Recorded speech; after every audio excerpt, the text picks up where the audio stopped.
Bismillahirrahmanirrahim. In the previous video we talked about some modal verbs. We talked about their different features, and we talked about some of the uses of some modal verbs.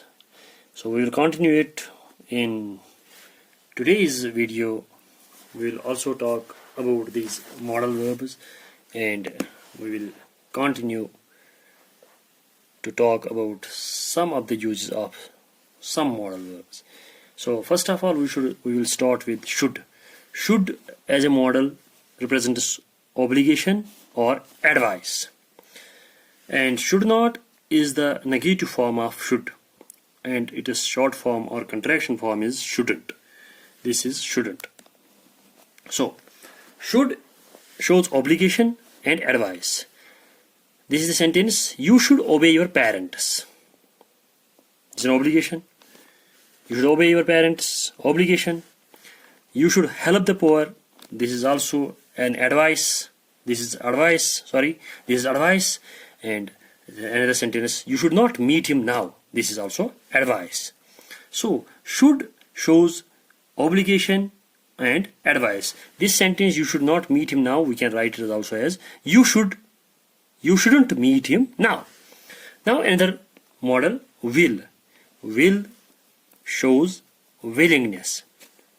So will as noun, it shows desire, it means desire, and will as verb, it means desire. Will as verb means desire. Will as noun also means desire. But here we are using it as a modal, and as modal it shows willingness. Will not is the negative form of will, and its short form is won't. W-O-N, short contraction mark T. Won't. Short form, contraction form. He will do it if I ask him. So he will do it if I ask him. That means he is willing, but I have to ask him.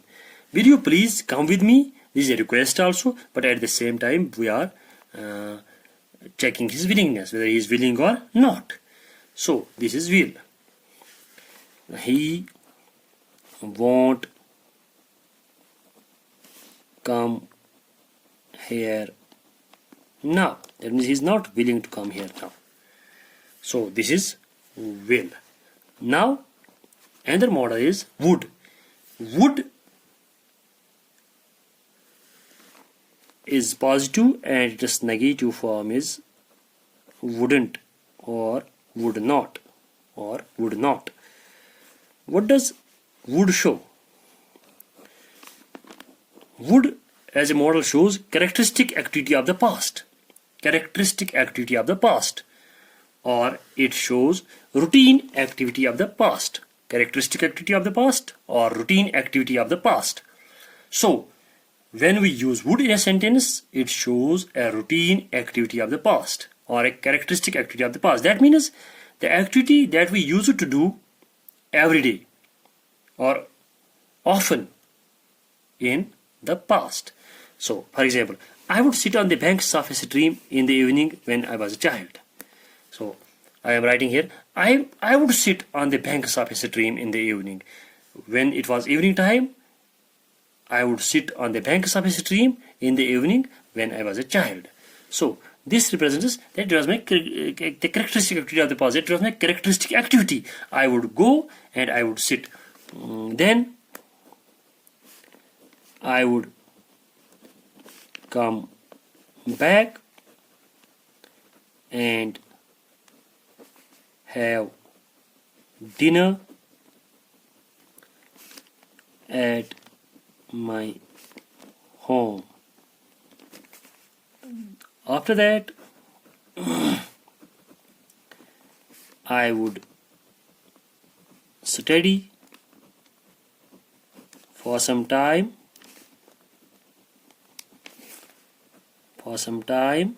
and then I would go to bed. So these 3-4 sentences that I have written here, from I would sit on the bank of a stream in the evening when I was a child to I would go to bed, these few sentences, they represent my routine of the past. It was my routine when I was a child. So I am not a child now. So this is past, and it represents this would this would shows characteristic activity of the past or routine activity of the past. And I already told you that would not is the negative form of would not, and the short form is wouldn't. It is written this way, wouldn't. So this is about modal would. Now we will move onwards and we will talk about some other modal. Now we will talk about must. Must is another modal that I have written here, must, and it is negative form is must not, and the short form for must not is mustn't, M-U-S-T-N, contraction mark, apostrophe T, mustn't. Mustn't is the contracted form, short form of must not. Mustn't, it is read as mustn't. It shows obligation, strong obligation. It shows strong obligation. You must reach Delhi by 25th of May to appear in the interview. You must reach Delhi by 25th of May. If you are supposed to appear in the interview, then it is obligatory for you to reach Delhi by 25th of May to appear in the interview. You have to reach by the 25th of May to appear in the interview. So this, you must reach Delhi by the 25th of May to appear in the interview. This must here shows strong obligation. It is very, very imperative. It is a necessity. Without this, interview can't happen. So she mustn't go there now. Past of must is had to. Past of must is had to. When we have to talk about some past necessity, must remember, must also shows necessity. When we have to talk about some past necessity or a past obligation, then we can't use must there, we have to use had to. You had to finish the project by the 23rd of April,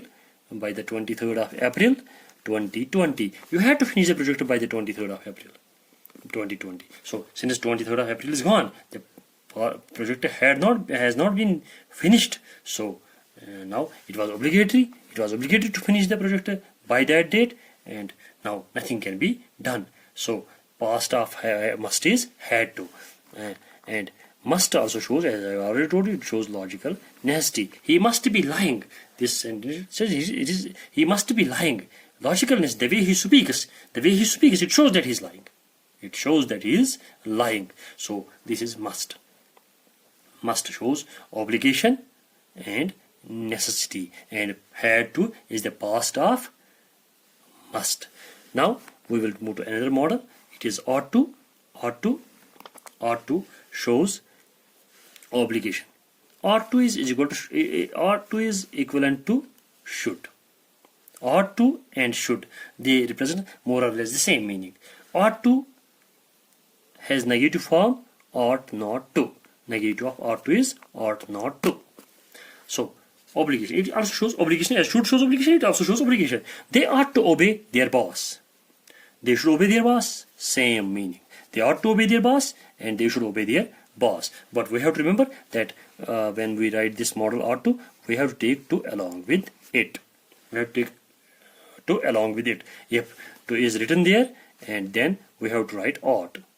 In your exam, if to is written, then you have to write ought. You cannot write should to. Should to is wrong. Ought to is equivalent to should, not only ought. Remember this thing. Ought to together is equal to should.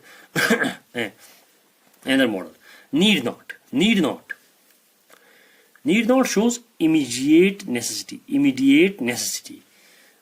We need not go to school today. We need not go to school. Need not is modal. Negative. It is used in negative form. We need not go to school today. I need not buy the tickets. You need not apply again. It shows immediate necessity, and it also shows permission not to do something. Permission to not to do something. Permission to not to do something. You need not attend the meeting tomorrow. That means you are permitted. You need not come there. You are permitted. You can leave. You are permitted to quit the meeting. You need not come to school today. So you are permitted not to come. You are permitted not to attend the meeting tomorrow, and you are permitted not to come to school today. So this shows it gives the meaning of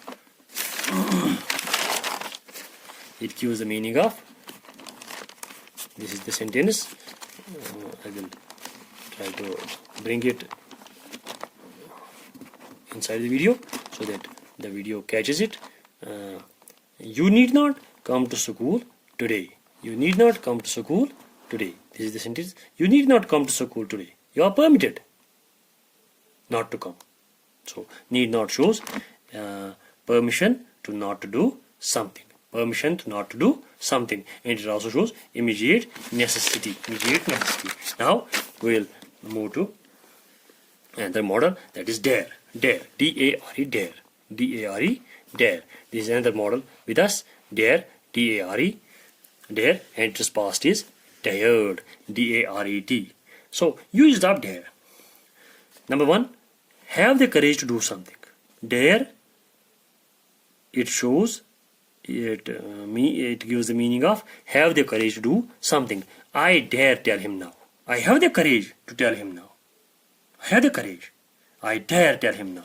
He dared meet the boss yesterday. He dared meet the boss. He dared. I dare tell him now. We already know that after any model, we use base form of the verb. So this tell is base form of the verb. Tell. Base form of the verb tell. And he dared. This past of dare. He dared meet the boss yesterday.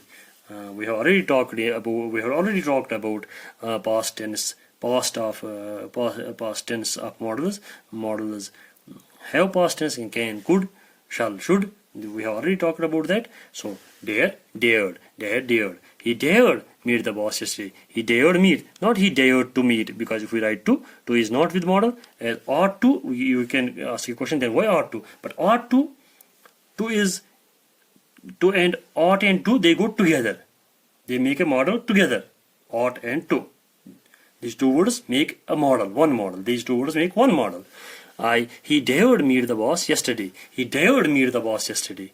This is past. He dared to meet the boss yesterday. That is wrong, because dared, after dared is model, and after dared we cannot use to, because after model we have to use the base form of the verb immediately without any word between the two.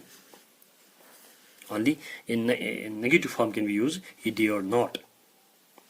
I dare not face him. I dare not. We already know that models have negative forms. We can add not to them.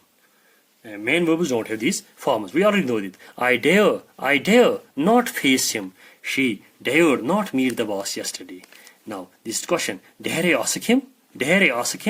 And this is also another question. How dare you come here? How dare you come here? This is another question. Now another word, another expression that we read with modals, it is used to. It occurs only in the past. It has no present form. We have to remember this. Used to, it is a semi-auxiliary, it is a semi-modal verb. It is not a full-fledged model. It is a semi-modal. So why it is a semi-modal? Because it has this feature. It occurs only in the past. So a model, it has present form as well as past form normally. A model has normally both the forms. It has present form, it has past form. But his used to, it is a semi-auxiliary. It is not a full-fledged modal verb. It occurs only in the past.